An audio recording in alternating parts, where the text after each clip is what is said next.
translation matrix crashed for the third time in an hour, and Lieutenant James Cade wanted to crawl into the nearest airlock. He sat hunched over his console aboard the Meridian's Hope, watching diagnostic code scroll past while his stomach performed acrobatics that would impress an Olympic gymnast. Around him, the diplomatic preparation bay hummed with controlled chaos as staff rushed to prepare for the reception with Thyrosi officials scheduled to begin in 20 minutes. Cade, status report. Ambassador Chen's voice cut through the noise like a surgical laser. Still debugging, ma'am. The neural interface keeps dropping packets. I think there's a hardware fault in the primary node. Can you fix it remotely? Not if it's hardware. Someone would need physical access to the node itself. Chen's expression suggested she was mentally reviewing the list of ways this day could get worse and finding new entries. The node is integrated into the reception hall furniture. It's already been blessed by their priests and positioned according to their geometric principles. Moving it would insult half their delegation. Then I'll need to repair it in place, ma'am. During the reception. Unless you want to conduct diplomacy through charades and good intentions. Chen rubbed her temples. Fine, but Cade, try to be invisible. The Thyrosi take protocol seriously. If you disrupt their formal proceedings, we'll all regret it. James gathered his repair kit, his hands already sweating inside his dress, uniform gloves. He joined the diplomatic corps specifically to avoid high-pressure social situations, preferring the clean logic of communication systems to the messy unpredictability of actual humans. Or aliens, for that matter. The fact that his technical skills had landed him in the middle of the most important negotiations in recent human history felt like the universe's idea of a practical joke. The reception hall had been transformed into something that split the difference between human and Thyrosi aesthetics. Soft lighting created shadows that moved in response to air currents, apparently significant in Thyrosi culture, while the furniture followed geometric patterns James's briefing materials had warned him not to disrupt. Thyrosi officials were already arriving, their luminous skin creating a soft glow that needed no artificial enhancement. They moved with a grace that made humans look like, "We just learned to walk upright last Tuesday." James spotted the primary translation node immediately, embedded in the armrest of what was clearly the seat of honor. Of course, because nothing about this day would be simple. The Thyrosi delegation entered in hierarchical order, each individual's position indicated by subtle variations in their formal wear, and the patterns of bioluminescence tracing across their skin. James had studied the basics, knew enough to identify rank markers, but the nuances escaped him. They all looked impossibly elegant, impossibly composed, making his nervous fidgeting feel like a personal failing. Then Princess Virana entered, and the room's entire energy shifted. She was taller than most Thyrosi, with skin that held a pearl-like luminescence and those distinctive long ears that swept back from her head in perfect symmetry, their tips adorned with what looked like captured starlight. Her formal attire combined function with artistry, form-fitting in a way that displayed her status through embedded photonic patterns that pulsed in slow, hypnotic rhythms.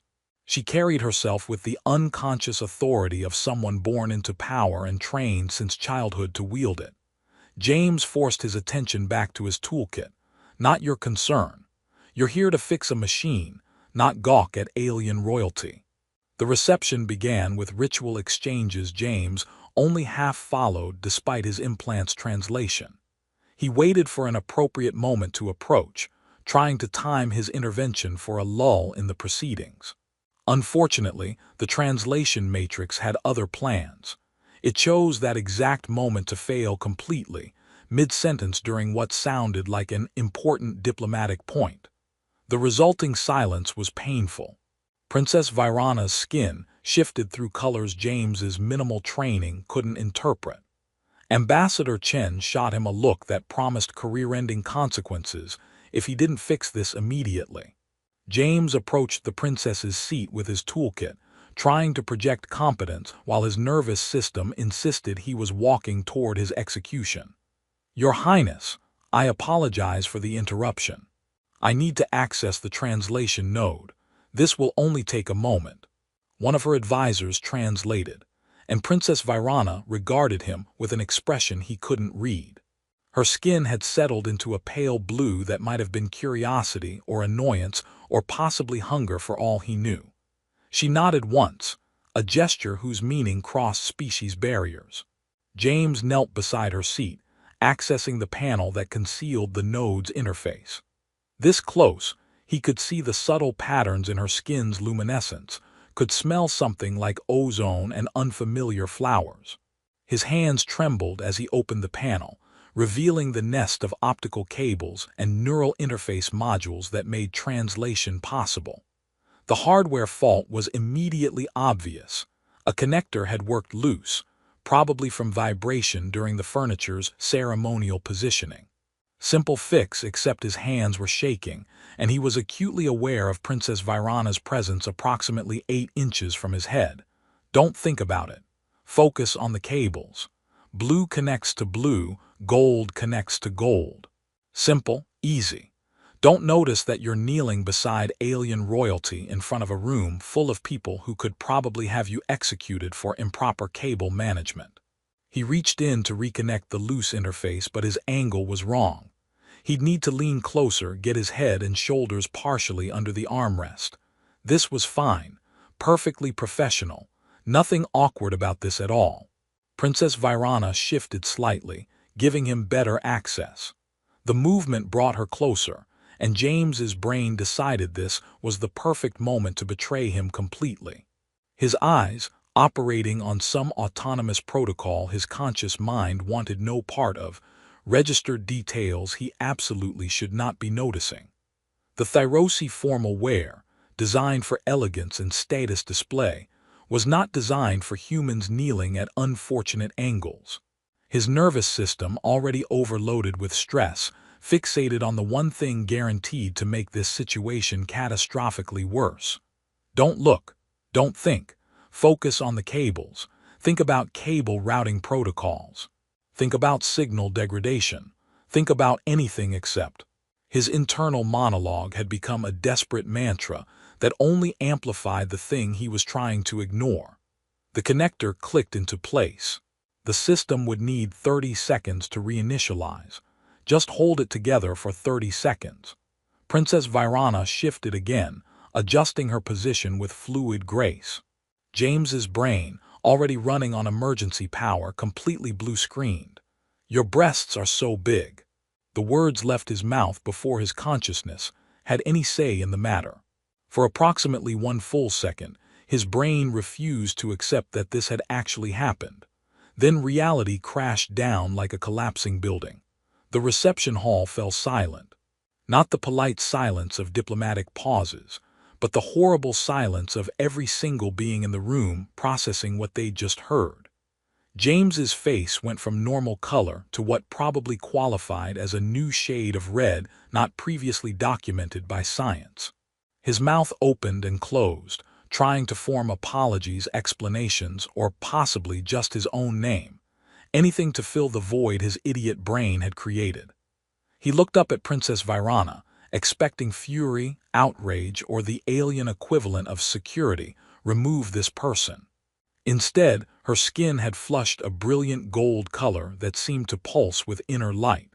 Her eyes, which had been coolly assessing, now held something he couldn't identify. She stood with sudden grace, the movement so fluid it seemed choreographed, and spoke a single phrase in her native language. The translation came through the now-functioning system. The acknowledgement is witnessed. The reaction was immediate and explosive.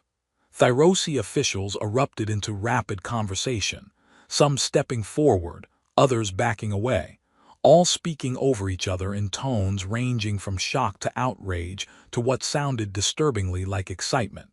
Human diplomats looked confused, then concerned, then progressively more alarmed as they tried to parse what was happening. Ambassador Chen appeared at James's elbow. "Cade, what did you just do?" "I have no idea, ma'am. I said something incredibly stupid, and now everyone's freaking out. No, you said something that apparently means something. Get back to quarters, now. James scrambled to his feet, his toolkit forgotten, his face still burning. He caught one last glimpse of Princess Virana as he was hustled away. Her skin had returned to that pearl luminescence, but her eyes tracked his retreat with an intensity that made his stomach do another gymnastics routine. Behind him, the reception had descended into controlled chaos, with Thyrosi and human officials clustering into separate groups, animated discussions happening in 3 languages simultaneously. James had no idea what he'd triggered, but judging from everyone's reactions, it was either very good or catastrophically bad. Given his luck, probably the latter. The human quarters aboard the Meridian's Hope felt less like a safe haven and more like a holding cell where James waited to learn his fate. He sat at the small conference table while Ambassador Chen paced, her expression cycling through variations of professional diplomat trying not to strangle someone. 2 other staff members worked frantically at terminals, pulling up every piece of Thyrosi cultural data in the archives. "Explain to me," Chen said with dangerous calm, "how a simple equipment repair resulted in you making what appears to be some kind of formal declaration to Thyrosi royalty." "I didn't mean to, ma'am. I was stressed, I wasn't thinking clearly, and my mouth said something before my brain approved it. Your mouth said, and I quote from 3 separate witnesses, 'Your breasts are so big.'" James wanted the floor to open and swallow him. "Yes, ma'am, that is technically what I said. To Princess Virana, 3rd in line to the Thyrosi throne, during a formal diplomatic reception. I'm aware of the context, ma'am. Believe me, I'm aware." Dr. Sato, the mission's xenoanthropologist, looked up from her terminal with an expression of academic fascination mixed with horror. "I found something. Ambassador, you need to see this." They clustered around her screen, which displayed a document in Thyrosi script with human translation scrolling alongside. James's implant picked up keywords that made his stomach sink further. Acknowledgement of form, consort's right, binding oath censors. "This can't be right," Chen muttered, reading rapidly. "It's corroborated across multiple historical sources," Sato said. "The practice is ancient, predating their modern governmental structure, but it never been formally abolished. Under traditional Thyrosi law, which supersedes contemporary legal codes in matters involving the royal bloodline, a direct verbal recognition of physical form, spoken to a noble during formal gathering, initiates something called the consort's right." "The consort?" James's voice came out higher than intended. "It's a courtship protocol, but the implications go far beyond romance. In ancient Thyrosi culture, this kind of unfiltered honesty was considered the highest form of intimate communication. Political discourse was, and still is, built on careful verbal maneuvering and coded language. Someone speaking raw, unadorned truth, especially about something as personal as physical observation, cuts through all pretense. It signals absolute sincerity." Chen leaned against the table. "What are the practical consequences? If Princess Virana confirms the acknowledgement within 7 days, Lieutenant Cade becomes her formal consort candidate. That grants him significant privileges, access to restricted palace areas, inclusion in succession discussions, and most notably, clearance to the archives of lineage. The genetic databases." Another staff member looked up sharply. "We've been trying to get access to those records for months. They contain everything: Thyrosi genetic mapping, historical expansion patterns, resource allocation across their territory." "Exactly," Sato continued. "The archives are restricted to royal family members and their bonded consorts. The Thyrosi guard that information jealously. Having access could shift the entire balance of our negotiations." Chen's expression transformed from frustrated to calculating. "What happens if the princess denies the acknowledgement?" "Under traditional law, denial after public witnessing constitutes a rejection of sincerity, which reflects poorly on her honor. It implies she believes Cade was lying or mocking her. Given the cultural weight they place on honesty, that would be a significant insult. So she's stuck between confirming a relationship with a human she barely knows, or denying it, and appearing to call him a liar in front of witnesses. Essentially, yes. James finally found his voice. This is insane. I made an awkward comment because I'm socially incompetent. This can't possibly be legally binding. Thyrosi law doesn't care about your intentions, Sato said, not unkindly. It cares about the words spoken and the context in which they occurred. You verbally acknowledged her physical form during a formal ceremony, witnessed by dozens of officials from both species. The legal trigger is clear. A priority message alert chimed. Chen opened it, read quickly, and her eyebrows rose. Admiral Voss wants a secure call. This situation has reached fleet command level. The next hour was a blur of military and diplomatic officials appearing on screens, each with opinions about how James should proceed. Admiral Voss saw opportunity, exploit the situation, gain intelligence, secure advantages in the Gate network negotiations. Others urged caution, worried about the ethical implications of using an accidental statement for political gain. Some suggested James simply retract his words and apologize, consequences be damned. Through it all, James sat numbly, aware that his personal embarrassment had somehow become a matter of interstellar political significance. Then another message arrived, this one through Thyrosi diplomatic channels. Chen read it, her expression unreadable. Princess Virana requests a private meeting with Lieutenant Cade. Tomorrow, neutral location, minimal attendees. She wishes to discuss the parameters of the acknowledgement. The room fell silent. Do I have to go? James asked quietly. You absolutely have to go, Chen said. But Cade, this time I'm begging you, think before you speak. The rest of the day passed in a haze of preparation. Cultural advisors gave him crash courses in Thyrosi etiquette. Legal experts briefed him on the known parameters of the consort's right. Medical staff checked his neural compatibility with Thyrosi oath sensors, devices he'd only read about in anthropological journals. Everyone had advice, most of it contradictory. That night, alone in his quarters, James pulled up images of Princess Virana from the diplomatic archives. Her official portrait showed her in ceremonial armor, commanding and remote. But there were candid shots too, her speaking with advisors, her skin colors shifting with emotion, her long ears tilting to track conversations happening across crowded rooms. She looked intelligent, formidable, and entirely out of his league in every measurable way. His terminal chimed with one final message, this one from Dr. Sato.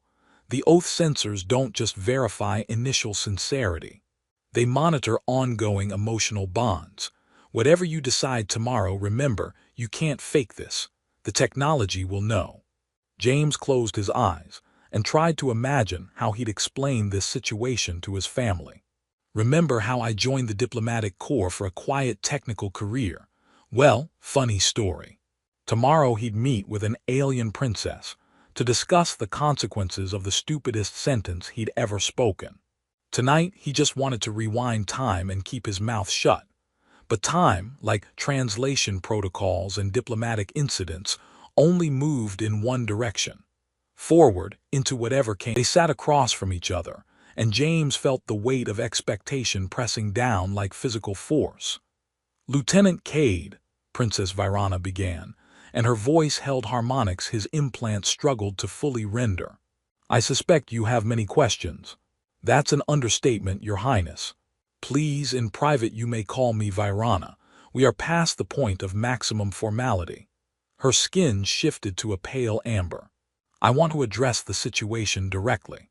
Your words yesterday initiated ancient protocols that I suspect neither of us fully understood in the moment.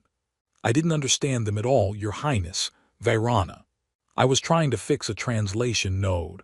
I was stressed, and I said something monumentally stupid without thinking. Yes, I gathered that from your expression immediately afterward. You looked as though you wished for immediate teleportation to another galaxy. Despite everything, James felt his mouth quirk. That would have been preferable, yes. Unfortunately, the nature of the acknowledgement cares nothing for intention. The words were spoken, they were witnessed, and now we must address the consequences. She leaned forward slightly. But before we discuss options, I have a question for you. Was your statement true? James blinked. I'm sorry. The observation you made, was it factually accurate? His face heated. That's not really I mean. Lieutenant Cade, I am not asking you to repeat the comment. I am asking whether it represented genuine observation or whether it was intended as mockery or fabrication. James forced himself to meet her eyes. It was, technically accurate, objectively speaking. Not that I should have been noticing or commenting, but yes, the statement reflected observable reality. Virana's skin shifted to that warm amber color again, and James realized with surprise that it indicated something like amusement. You are aware that most political conversations in my culture involve extensive verbal maneuvering designed to obscure direct meaning. I've read about that, yes. Then you may understand why your moment of complete, unfiltered honesty, however inappropriate by your cultural standards, represents something rare in my experience. You were not trying to manipulate or impress. You were not calculating advantage. Your verbal filter failed and truth emerged unadorned. That's a generous interpretation of me being an idiot. Perhaps. Her ears tilted forward in what his training identified as friendly engagement. But it is also the interpretation that matters under the law of acknowledgement. The tradition values exactly this kind of raw sincerity because it cannot be politically manufactured. Her legal advisor spoke up in Thyrosi, rapid phrases James's implant translated with slight delay. Virana listened, responded briefly, then returned her attention to James. My advisor reminds me that I have 3 options. First, I can deny the acknowledgement, declaring your words insincere or inappropriate. This would end the matter legally, but would constitute a public statement that you were lying or mocking me. Given the cultural weight we place on honesty, this would damage both your reputation and mine. What's the second option? I can simply allow the 7-day window to expire without confirmation. The acknowledgement would dissolve automatically. However, this passive denial carries its own implications. It suggests I found you unworthy without directly challenging your sincerity. Less insulting than direct denial, but still politically awkward. And the third option. I confirm the acknowledgement. We proceed with the consort's right. You gain the legal status and privileges of a consort candidate, including access to restricted areas and information. In return, you enter a formal bond that will be verified and monitored by oath censors.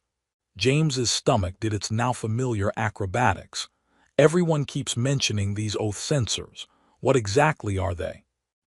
Virana's legal advisor produced a small case, opening it to reveal 2 delicate devices that looked like combinations of jewelry and medical equipment.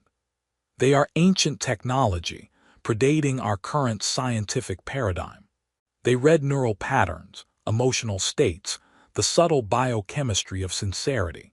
When 2 individuals bond under oath censors, the devices monitor whether the relationship maintains genuine emotional connection. What happens if someone fakes it? The sensors detect deception and the bond is invalidated, causing significant scandal. The technology is why the consort's right has such weight.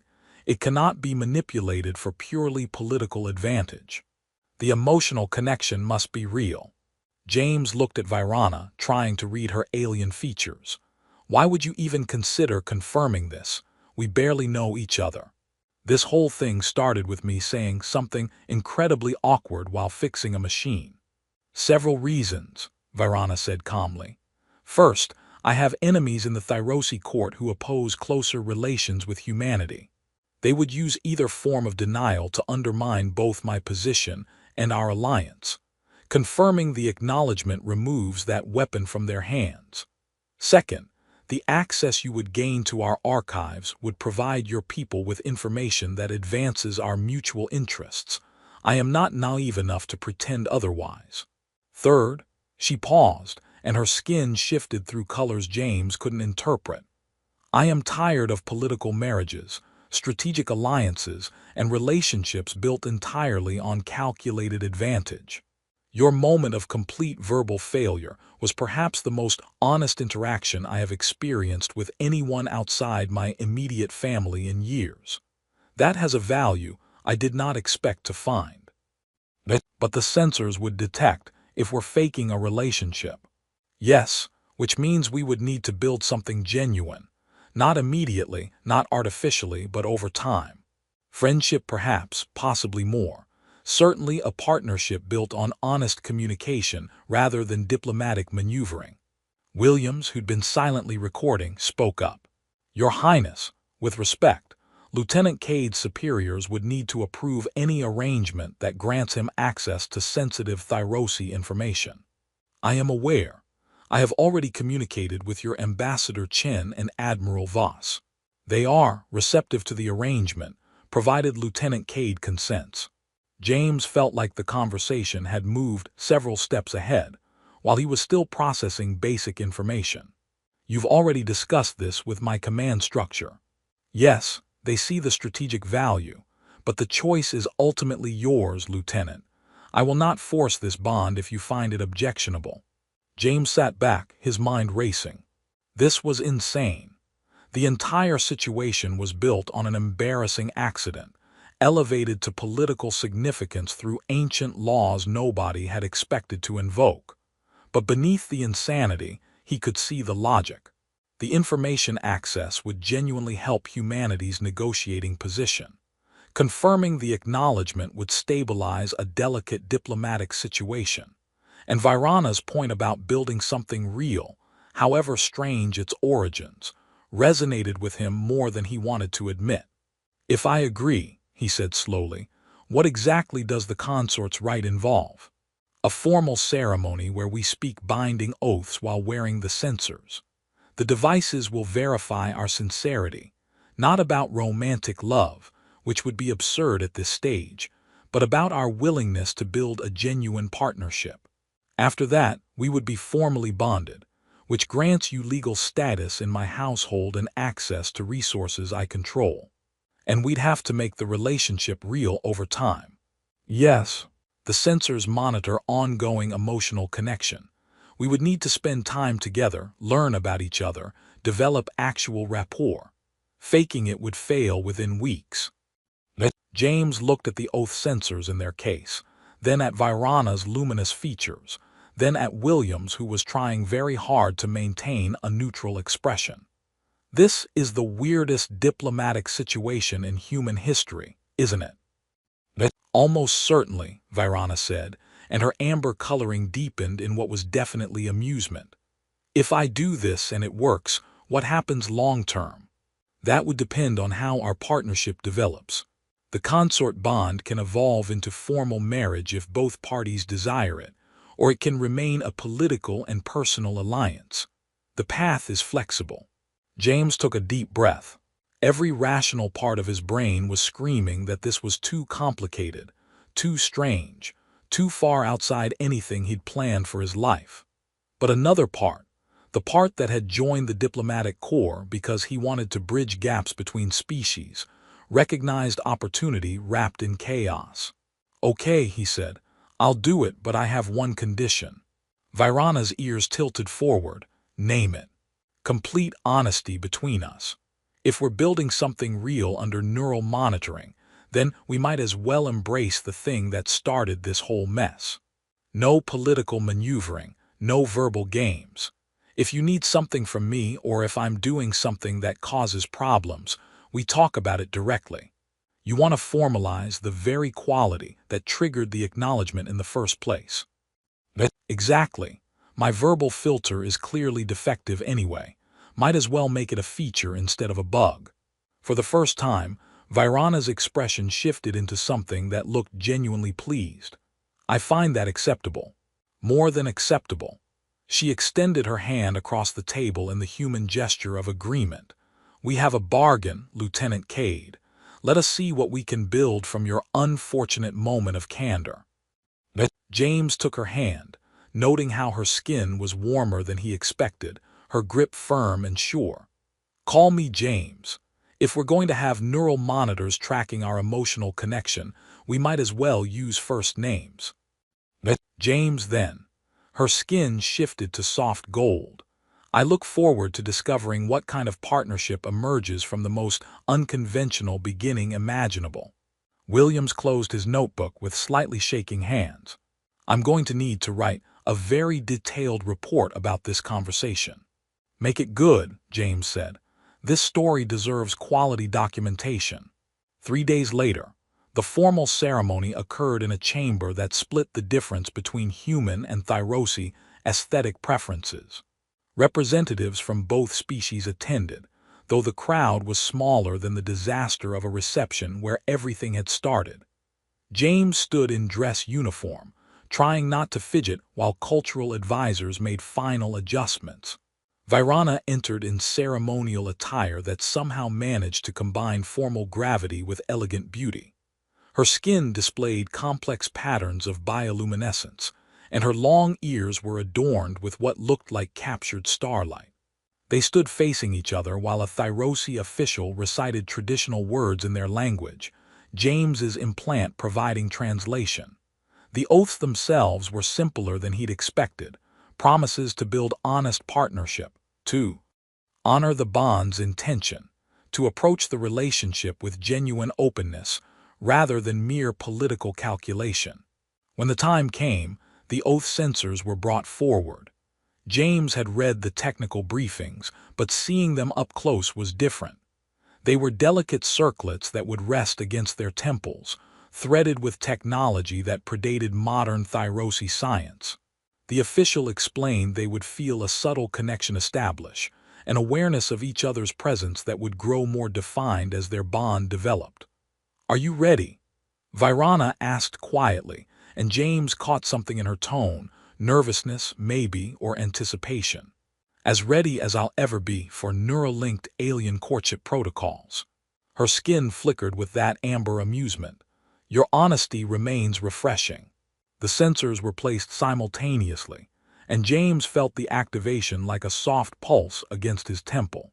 For a moment, nothing happened. Then awareness bloomed at the edge of his consciousness, a presence that was distinctly other, distinctly Virana. Not thoughts exactly, but emotional texture, the sense of another mind existing in proximity to his own. Virana's eyes widened slightly, her skin flushing that brilliant gold color. The bond is established, the official announced. The consort's rite is complete. The Thyrosi witnesses made a gesture of acknowledgement, a rippling motion with their hands that James's training identified as formal respect. The human delegation looked relieved, probably grateful that nothing had exploded this time. Ambassador Chen approached after the ceremony, her expression professionally neutral. Congratulations, Lieutenant. You now have access to the archives of lineage. I trust you'll use it wisely. I'll do my best, ma'am. Your best recently involved causing diplomatic incidents with stunning efficiency. Let's aim for slightly better than that. The reception afterward was mercifully brief. James found himself standing beside Virana, both of them navigating conversations with officials from both species who had opinions about their unprecedented bond. The oath censor's presence was a constant subtle awareness, like having Virana standing just at the edge of his peripheral vision even when she moved across the room. It was deeply weird. It was also oddly comforting. The first assassination attempt came 4 days later. James was reviewing archive data in a secure workspace when the environmental controls malfunctioned, flooding the room with gas that his implant identified as toxic to human physiology. He managed to trigger the emergency alarm before his vision started going dark, and was pulled to safety by Virana's personal guard, who'd been stationed nearby per the consort protocols. Medical staff stabilized him quickly, but the message was clear. Someone had tried to remove him before the bond could solidify into something politically inconvenient. Virana arrived while he was still in medical, her skin cycling through colors that indicated fury mixed with concern. The oath sensor let him feel echoes of her emotional state, anger like cold fire, worry that surprised him with its intensity. Who did this? Her voice was controlled, but her skin colors betrayed her. The security chief, a massive Thyrosi whose ears were scarred from what must have been extensive combat, spoke in their language. James's implant translated. The sabotage was sophisticated. We're tracing the access codes, but whoever did this had high-level clearance.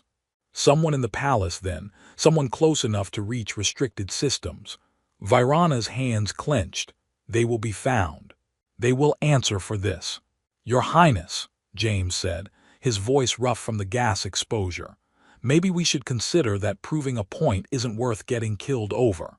She turned to him, and through the oath sensor he felt the complex tangle of her emotions, fury at the attack, determination not to be intimidated, and underneath it all, something that felt like protectiveness. You think I would dissolve the bond because enemies resort to assassination? I think staying alive is generally preferable to making political statements. This is no longer merely political, James. The bond is real. I feel your presence constantly. When the alarm sounded, I knew something was wrong before anyone told me. The sensors don't just monitor sincerity, they create connection. What began as accident and strategy is becoming something genuine, exactly as we agreed to attempt. James sat up slowly, his head still spinning. You're saying we've successfully tricked neural monitoring into believing we actually care about each other? I'm saying we haven't tricked anything. The caring is real, unexpected, rapid, built on strange foundation, but real nonetheless. Her skin had settled into soft gold. Unless you disagree. He checked his own feelings, the awareness the sensor provided. She was right. Somewhere between the absurd beginning and the neural bonding and the shared meals where they'd talked about everything from human literature to Thyrosi military history, something had shifted. He actually did care what happened to her. The thought of her in danger triggered protective instincts he hadn't known he possessed. No, he admitted, I don't disagree. Which is possibly the weirdest thing about this entire weird situation. Then we continue, together, and we find whoever tried to kill you. The investigation moved quickly, once Virana made it a priority. The sabotage trail led through 3 intermediate conspirators before reaching a member of the Royal Council, a conservative official named Thuron who'd opposed human alliance from the beginning. He'd seen James's access to the archives as an unacceptable security breach and had taken matters into his own hands. His arrest caused ripples through Thyrosi political circles. Some called for his execution. Others argued for clemency. Virana, after consulting with James and her advisors, chose a middle path, exile from court and permanent revocation of security clearances. Harsh enough to demonstrate the consequences of assassination attempts, measured enough to avoid creating a martyr. You could have demanded his death, James said during a quiet moment in her private chambers, where they'd retreated to discuss the situation away from endless official meetings. Yes, but vengeance for its own sake serves no purpose. He acted from genuine belief that humans represented a threat. He was wrong, but killing him would only confirm those beliefs in others who share them. She stood at the window, overlooking the station's docking bay where ships from both species moved in coordinated patterns. We are trying to build alliance, not dominate through fear. James joined her at the window. Through the oath sensor, he felt her emotional state, exhaustion mixed with satisfaction, concern about remaining enemies balanced by hope that the worst was past. The archive data is incredible, he said, changing the subject to something less heavy. Your people's expansion history shows patterns we never suspected. It's going to revolutionize human understanding of this sector. I trust you'll share it wisely. I will. And in return, I've been authorized to provide you access to human colonization records. Fair exchange. She turned to him, her long ears tilting in that gesture he'd learned meant pleased surprise. Your superiors approved that. They did. Turns out accidentally getting bonded to an alien princess opens doors for data sharing that years of formal negotiation couldn't manage. Your talent for chaos has unexpected benefits. I prefer to think of it as creative problem-solving with unfortunate side effects. Her skin shifted to deep amber, the color he now recognized as genuine amusement. James, I need to tell you something. That sounds ominous. Not ominous, simply honest as we agreed. She faced him fully. When this began, I saw strategic opportunity wrapped in embarrassing accident, a way to gain leverage while appearing to honor tradition. I did not expect the bond to become real so quickly. I did not expect to actually care whether you lived or died, to feel your presence constantly, to find myself seeking your company for reasons beyond political necessity. James felt his heart rate increase. I wasn't expecting any of that either. The oath sensors verify emotional truth. They cannot create feelings that don't exist. What we've built, however strange its origins, is genuine. She paused. I wanted you to know that, to acknowledge it directly without diplomatic maneuvering. Varana, are you saying you actually like me? Beyond the political alliance and the neural monitoring. I am saying exactly that. Does it disturb you? James laughed, the sound slightly hysterical. A month ago, I was a communication officer trying to avoid social interaction. Now I'm bonded to an alien princess who just admitted she has feelings for me. Yes, it's disturbing. It's also kind of amazing. Only kind of. Okay, definitely amazing. Terrifying and amazing in equal measure. She reached out, taking his hand in the human gesture she'd learned. Her skin was warm, her grip steady. Then we continue building this strange thing between us. We see where it leads. Even though it started with me saying something monumentally stupid. Especially because of that. Your moment of verbal failure was the most honest communication I'd experienced in years. Everything since has been an extension of that honesty. Her eyes held his. I find I prefer it to a lifetime of careful political calculation. James squeezed her hand, feeling through the oath sensor the complex emotions flowing between them. You know this is going to be complicated. Two species, different biology, diplomatic implications that'll take years to fully process. Yes, but perhaps complicated is better than simple and empty. You make a compelling argument. The next few weeks fell into a rhythm that felt increasingly natural. James divided his time between analyzing archived data and spending time with Varana, their bond deepening as the oath sensors verified and reinforced genuine connection. They shared meals, walked through the station's observation decks, argued about military strategy and artistic merit with equal passion. The Gate Network negotiations advanced rapidly once both sides committed to genuine information exchange. Human and Thyrosi teams worked together with increasing efficiency. The cultural barriers that had seemed insurmountable now navigated with growing ease. Ambassador Chen pulled James aside during one strategy session. I'm not sure whether to commend you or be horrified by this entire situation. I'm comfortable with both reactions, ma'am. You've accomplished more for human-Thyrosi relations in 6 weeks than we managed in 2 years of formal diplomacy. The fact that it happened because you can't control your mouth is either brilliant or the universe's idea of a joke. I'm leaning toward cosmic joke with beneficial side effects. Regardless, it's working. The princess has convinced her government to grant us access to 2 gate nexuses. That's unprecedented. She's remarkable, James said, and felt the truth of it through the oath sensor's connection. I didn't expect that when this started. Chen's expression softened slightly. For what it's worth, Cade, you've done well. Unconventionally, chaotically, but well. Don't let it go to your head. Wouldn't dream of it, ma'am. That evening, James found Virana in her private chambers, reviewing diplomatic correspondence with evident frustration. Her skin cycled through colors that indicated stress. "Problems?" he asked. "Conservative factions still pushing back against the alliance. Thuron's arrest hasn't silenced them, merely made them more careful."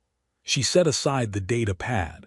"They argue that humans are corrupting traditional values, that our bond represents abandonment of Thyrosi superiority." "How do you want to respond?" "With evidence, with results. With the fact that our partnership has accomplished more than decades of isolation." She stood, moving to where he sat, "and with honesty about what we've built." James felt his pulse quicken. "What are you suggesting?" "I'm suggesting we stop pretending this is merely political convenience. The censors don't lie, neither should we." She took his hands. "James, what began as your verbal disaster has become the most genuine relationship I've experienced. I want to formalize it, not just as consort candidate but as true bonded partner. Will you consider formal marriage under both our people's laws?" For a moment James couldn't process the words. Marriage to an alien princess. Because he'd accidentally complimented her anatomy while fixing a translation node. The absurdity was overwhelming. It was also somehow exactly right. "Yes," he heard himself say. "Yes, I'll marry you. Though I reserve the right to continue being awkward about it." Her skin flashed brilliant gold, and through the oath sensor he felt her joy like sunlight breaking through clouds. "Your awkwardness is part of your charm." "That's a generous interpretation. I have 6 weeks of neural-monitored evidence that it's accurate." She pulled him close, and James wrapped his arms around her, marveling at how natural it felt despite every biological and cultural difference between them. The formal announcement came 3 days later, causing reactions ranging from celebration to outrage to stunned disbelief across both species. But the Gate Network Treaty was signed, archive access was formalized, and 2 peoples who'd been dancing around each other for years finally committed to genuine partnership. At the signing ceremony, Admiral Voss approached James with an expression somewhere between pride and bewilderment. "You know this is going to be studied by diplomats for centuries, right? The accidental comment that changed interstellar relations. I'm hoping they focus on the successful alliance part and gloss over the specifics of how it started." "Not a chance. You're going to be a case study in unconventional diplomacy." "Fantastic. My legacy is verbal incompetence with beneficial consequences." Virana joined them, her formal attire striking even in a room full of decorated officials. "Admiral, thank you for supporting this unlikely partnership. Thank you for not executing my officer when he made that initial comment, Your Highness. That showed remarkable restraint." "I recognized honesty when I heard it, however inappropriately expressed." She took James's hand. "Sometimes the most important truths arrive in the most unexpected packages." Later, standing together at the observation window watching stars wheel past, James felt the oath sensor's connection as a constant, comfortable presence. "You know we're going to spend the rest of our lives explaining how we met. Let them wonder. The truth is ours to share or keep as we choose. The truth is I said something monumentally stupid, and somehow got incredibly lucky." "The truth," Virana corrected, "is that your moment of unfiltered honesty cut through years of diplomatic posturing and created space for something genuine. That's not luck. That's accidentally finding the one approach that actually worked." James laughed, pulling her close. "I love you, you know. Your rationalization skills are amazing. I love you as well. Your chaos is surprisingly endearing." Through the window, human and Thyrosi ships moved in coordinated patterns, 2 species working together toward shared future.